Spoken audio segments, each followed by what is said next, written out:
Major Eleanor Thompson stood at the observation window of Earth's diplomatic vessel, her hand shaking as she watched the research station near Neptune burn. The Empire's warships, sleek and purple-black against the stars, continued firing even though the station had already split in two. Their energy weapons carved through the remaining pieces, destroying any chance of survival for the people trapped inside. "James," she whispered, pressing her hand against the cold glass. Her brother had been leading the quantum shield research on that station. Now he was gone, along with 200 of Earth's brightest minds. The ship's captain, a gruff man named Peter Wells, approached her. "Major, we need to leave. The Empire's ships might notice us if we stay." Eleanor nodded, her jaw tight. She was a diplomat, trained to find peaceful solutions, but at that moment, all she wanted was revenge. "Take us home, Captain. Earth needs to know about this." 12 hours later, in the underground command center beneath London, Admiral William Porter paced before the Emergency Defense Council. The room was plain, with simple metal walls and a large round table. Screens on the walls showed the burning station from multiple angles. "This is the fourth attack this year," Porter said, his voice steady but angry. "But this time, they've gone too far. They didn't just steal research, they murdered our people." The council members watched in silence. Some had tears in their eyes, others looked angry, but all of them knew this was a turning point. Eleanor stepped forward to give her report. She had changed from her diplomatic uniform into a simple black suit, matching the somber mood. The Empire's ships attacked without warning. They didn't even ask for surrender. They knew exactly what they were doing. "They're afraid," said General Mary Watson, an older woman with steel-gray hair. "They've seen how quickly we're advancing. The quantum shield research would have given us protection from their weapons." Admiral Porter nodded. "And now we know for certain. They've been behind every accident at our research facilities. The explosion in Oxford, the fire in Cambridge, the computer failure in Edinburgh, all of them targeted our most advanced projects." Eleanor thought of her brother's last message. "We're close to a breakthrough, Ellie. This could change everything." James had been right, but he'd never see his work completed. The room fell silent as Prime Minister Robert Blake stood up. He was a short man, but his presence commanded attention. "Ladies and gentlemen, we've tried to be peaceful. We've tried to be diplomatic. The Empire came to us offering friendship, but they've shown their true face. They don't want allies. They want servants." He pressed a button, and a new image appeared on the screens. A massive underground facility filled with ships and weapons. "Fortunately, we weren't as trusting as they thought. Operation Last Stand is ready. The only question is, do we activate it?" Eleanor stepped forward again. "My brother," she paused, steadying her voice. "James told me something before he died. He said the Empire's ambassador had tried to buy his research. When he refused, the ambassador said, 'Primitives like you don't deserve such power.'" She looked around the room. "They think we're primitives. They think we're weak. It's time to show them how wrong they are." Admiral Porter smiled grimly. "The Empire has pushed us too far. They thought they could bully us, kill us, and we wouldn't fight back. They forgot something important about humans. We're our most dangerous when we're cornered." Prime Minister Blake looked at each person in the room before speaking. "The vote will now begin. Should we activate Operation Last Stand and show the Empire exactly what these primitives can do?" The vote was unanimous. As Eleanor watched the hands go up, she thought of James and all the others who had died on that station. "This is for you," she whispered. "All of you." The Empire had made a terrible mistake. They thought they were crushing humanity's spirit. Instead, they had awakened it. The warning lights began flashing, and deep beneath the Earth's surface, humanity's secret weapons stirred to life. The Empire was about to learn a very important lesson. Never push humans too far. 6 months earlier, Dr. Robert Miller sat in his lab at Oxford University, staring at his computer screen with wide eyes. It was 3 a.m., and he had just made the breakthrough he'd been working towards for 5 years. "It works," he whispered, watching the simulation run again. "It actually works." The quantum shield generator, no bigger than a shoebox, could create a protective barrier strong enough to stop the Empire's most powerful weapons. Bob, as his friends called him, ran his hands through his messy gray hair and reached for his phone to call Lucy Henderson. Lucy was more than just his friend from university days. She was also MI6 top agent for monitoring alien activities. She answered on the first ring, despite the early hour. "Bob, what's wrong?" "Nothing's wrong. Everything's right.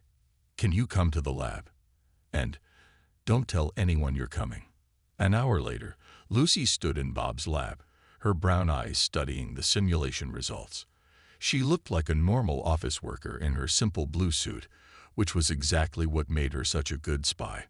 "This changes everything," she said quietly. "But Bob, you need to be careful. The Empire's been watching your work." Bob frowned. "How do you know?" Lucy pulled out her tablet and showed him a series of photos. These were taken over the last month. "See this man?" She pointed to a tall figure in expensive clothes. "He's been outside your lab 6 times. He's not human." Before Bob could answer, there was a knock at the door. Both of them froze. "Dr. Miller." The voice was smooth and friendly. "This is Ambassador William Smith from the Imperial Embassy. I apologize for the late hour, but I have an urgent proposal for you." Lucy moved silently to the corner of the lab, drawing a small weapon from her purse. Bob took a deep breath and opened the door.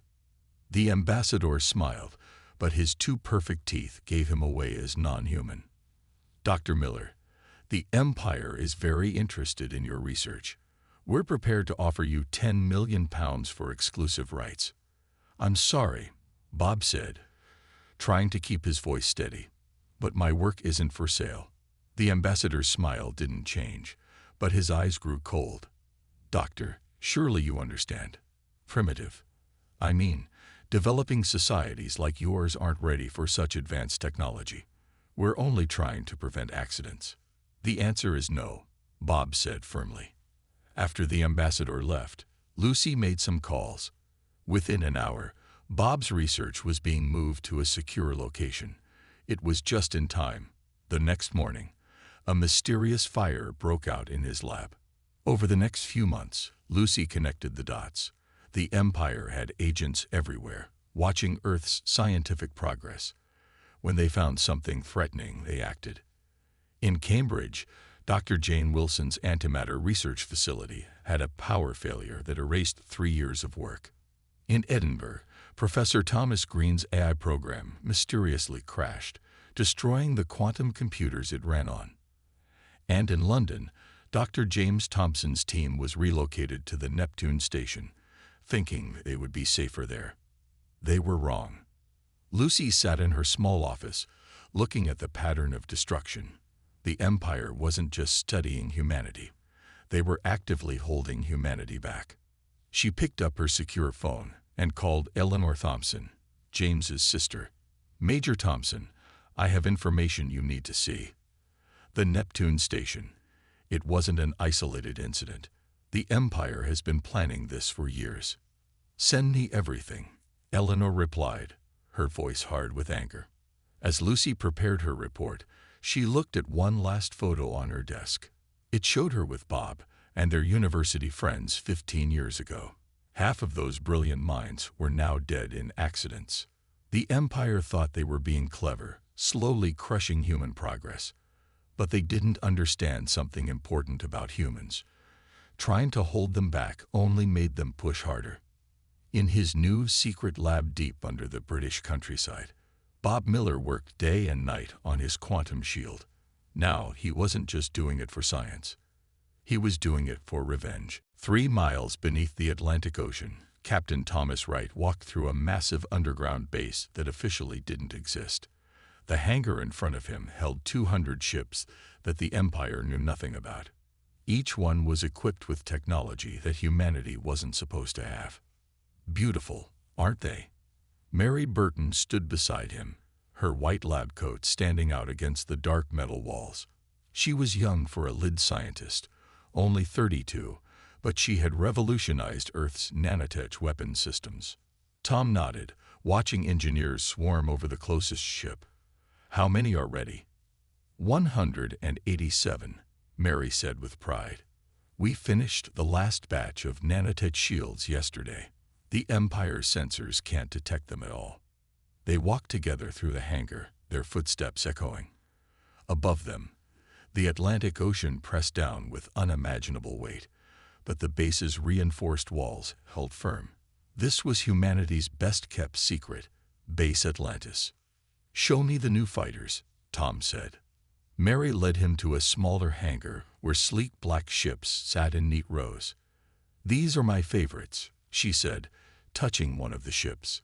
"They're small enough to look like debris on Empire scanners, but they pack enough firepower to take down a cruiser."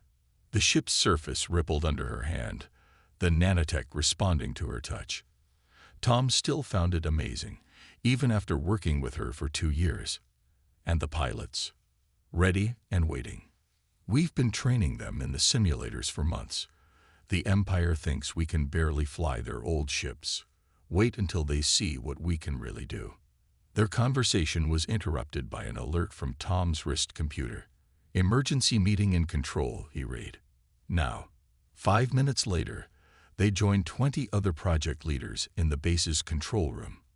Admiral Porter's face filled the main screen, looking grimmer than usual. "The Neptune station has been destroyed," he said without preamble. 200 dead, including Dr. Thompson. The Empire has finally shown their true colors. Mary gasped softly. She had worked with James Thompson on combining quantum shields with her nanotech. Tom put a steadying hand on her shoulder. "How long until they attack Earth directly?" someone asked.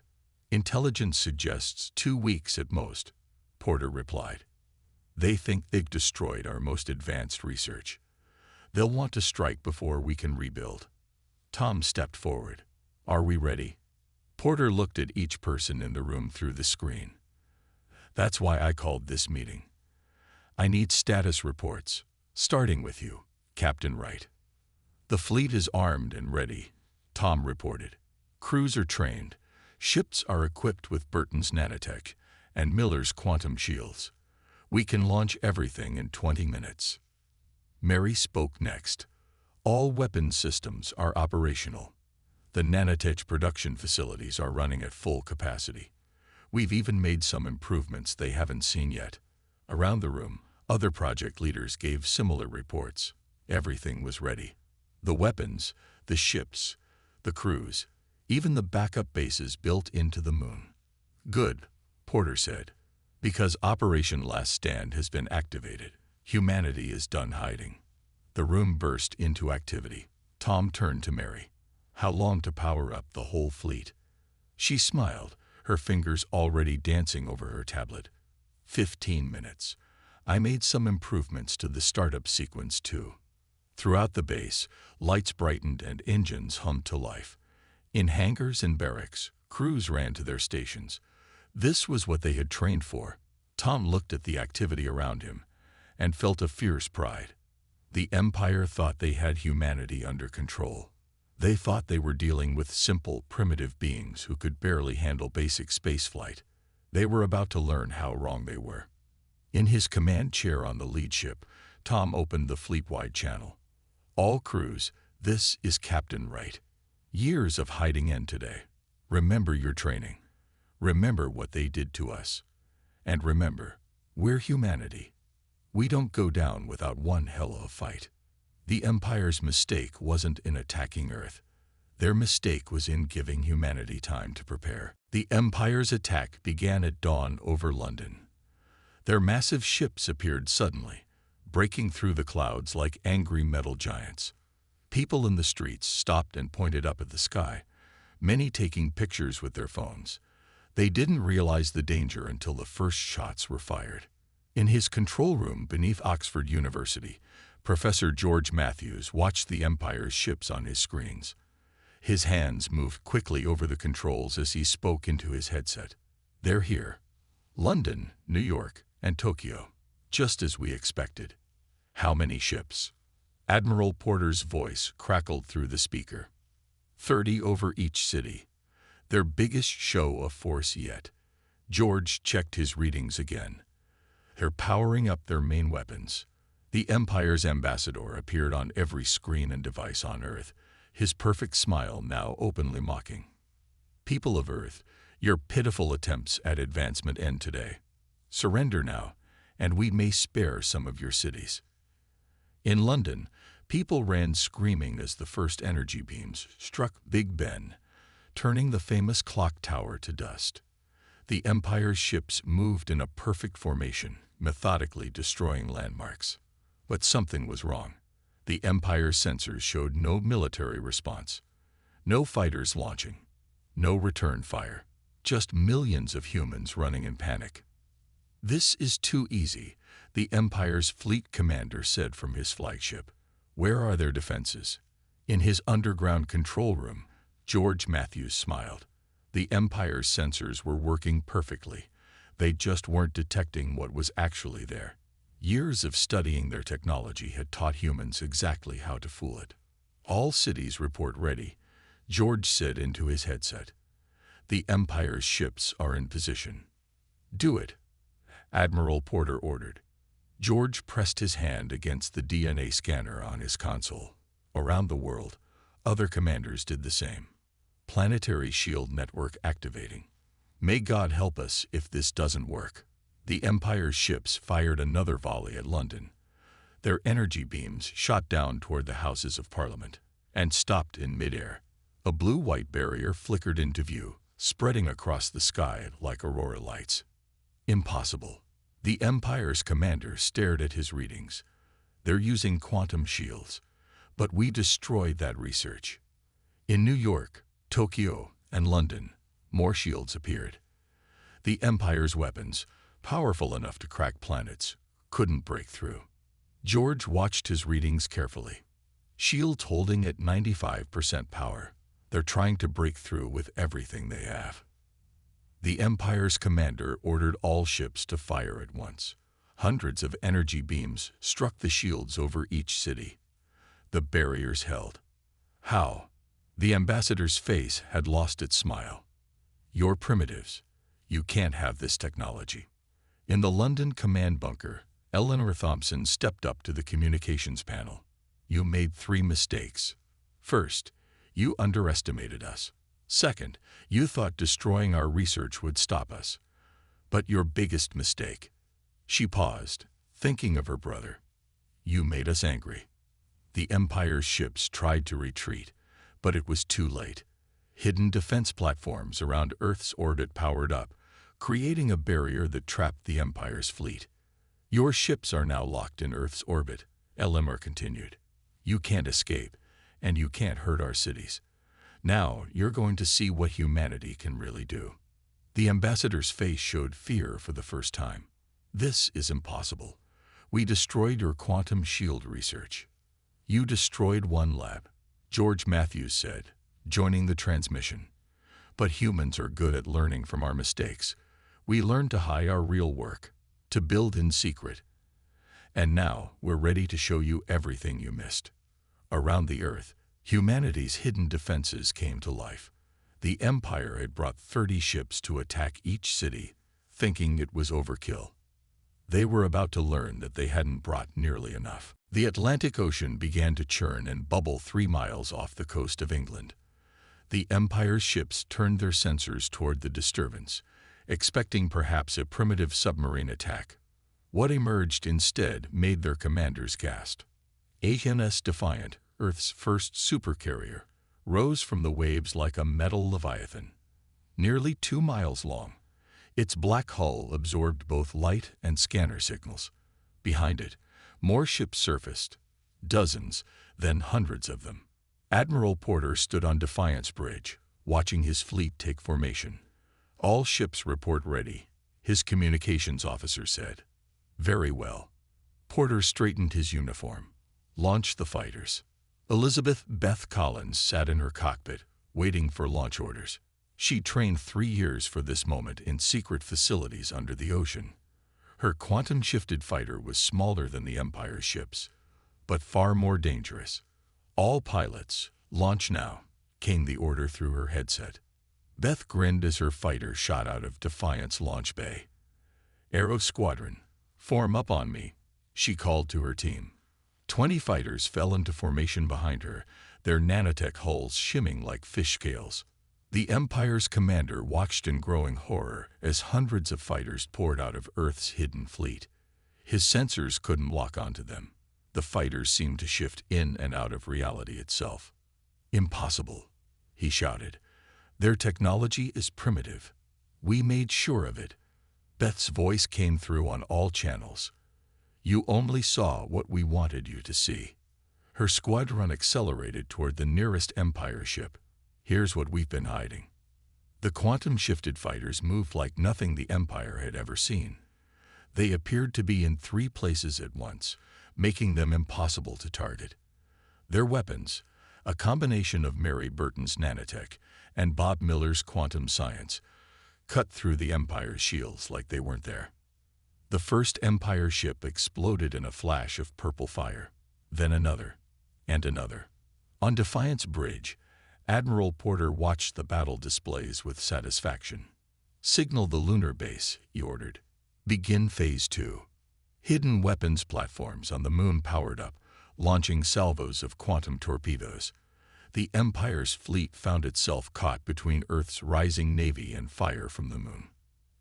"Admiral," Beth called over the command channel, "Aero Squadron has destroyed their first wave, requesting permission to engage their flagship." "Granted," Porter replied. "Show them what humanity can do." Beth led her squadron in a complex attack pattern they'd practiced for months. Her fighter danced through space, quantum shifts making it nearly invisible. The Empire's flagship, a massive purple-black vessel, fired desperately at targets it couldn't properly track. In London's command bunker, Eleanor Thompson watched the battle unfold. "Send word to all Earth forces," she ordered. "Execute Operation Thunderbolt. Don't let a single Empire ship escape." The Empire's ambassador, his face now pale with fear, appeared on the command screen. "Wait, we can negotiate. We didn't know you were this advanced." "You knew," Eleanor replied coldly. "You just didn't think we could fight back. You killed my brother and hundreds of others because you were afraid of our progress. Now you'll see exactly what you should have been afraid of." Above the Earth, Beth's squadron reached the Empire's flagship. Her quantum torpedoes struck precisely where Mary's intelligence suggested the ship's power core would be. The massive vessel cracked in half, secondary explosions racing along its hull. "Flagship destroyed," Beth reported calmly. "Moving to next target." Admiral Porter nodded in satisfaction. "Send word to all ships. Continue the attack. Today we show the Empire that humanity isn't just ready for the stars." He paused, watching another Empire ship explode. "We're ready to rule them." The Empire had spent years keeping humanity down, thinking they were containing a primitive species. Instead, they had created something far more dangerous, a humanity that had learned to hide its strength, waiting for the perfect moment to strike back. Captain Tom Wright led his Special Forces team through the dark corridors of the Empire's main supply base on Europa, Jupiter's icy moon. Their black armor, enhanced with Mary Burton's nanotech, made them virtually invisible to the Empire's sensors. "Remember," Tom whispered into his team's comm channel, "we need to take the control room intact. The plans for all their supply routes are in there." Behind him, 12 of Earth's best soldiers moved silently through the base. 6 months ago, none of them had even been to space. Now they moved like ghosts through an alien base, carrying weapons that made the Empire's best technology look primitive. In orbit above them, Beth Collins and her Aero Squadron kept the Empire's ships busy. Her fighters darted between Europa's ice geysers, using the moon's natural features to confuse enemy targeting systems.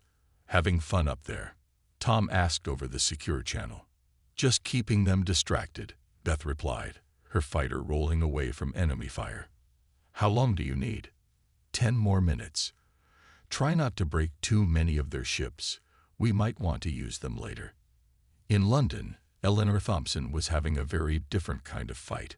She stood before the holographic representatives of 3 alien races who had been forced into alliance with the Empire. "Your masters told you we were primitives," she said, showing them live footage of Earth's forces destroying Empire ships. "They lied to you, just like they lied to us. Join us now, and we'll guarantee your independence." The alien representatives spoke quietly among themselves. They had seen how quickly the Empire's invincible fleet had been defeated over Earth. Now humans were attacking Empire bases across the solar system. "The Empire said they would protect us," one alien said. Eleanor smiled. "We're offering something better. We'll teach you to protect yourselves. Everything they kept from you, all the technology they said you weren't ready for, we'll share it freely." Back on Europa, Tom's team reached the control room. The Empire's guards never saw them coming. Their own sensors showed an empty corridor until the moment stun weapons dropped them to the floor. "Control room secured," Tom reported, watching his team quickly take control of the base's systems. "Downloading their supply routes now. You won't believe this, Command. They've got bases throughout the entire sector. Places they told us were empty space." Admiral Porter's voice came through the comm. "Good work. How long to disable their defenses?" Tom watched his tech expert work at the alien controls. 2 minutes. Then Beth can bring her squadron into land. In space, Beth's fighters continued their deadly dance with Empire ships. The quantum shifts made her fighters appear to blur and split, impossible to target. Empire gunners fired desperately at images that weren't really there, while real fighters slipped past their defenses. "Squadron, form up," Beth ordered.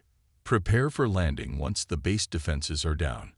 And watch those ice geysers. They're worse than London traffic." Eleanor's diplomatic meeting reached its conclusion. The 3 alien races, impressed by humanity's strength, and even more by their offer of sharing knowledge, agreed to switch sides. "The Empire's alliance is crumbling," she reported to Admiral Porter. "They're starting to see us as the stronger choice." Porter nodded on her screen. Tom's team just found their supply route data. "Within a week, we can hit every major base they have. They won't be able to move ships or supplies without us knowing." "And then?" Eleanor asked. "Then we take the fight to their home systems." Porter's face was grim. "They came to Earth thinking we were easy prey. Time to show them what happens when you corner a predator." The Empire had spent centuries building their power through fear and control, keeping other races down, hoarding advanced technology. They never expected their carefully built empire could be torn apart in days.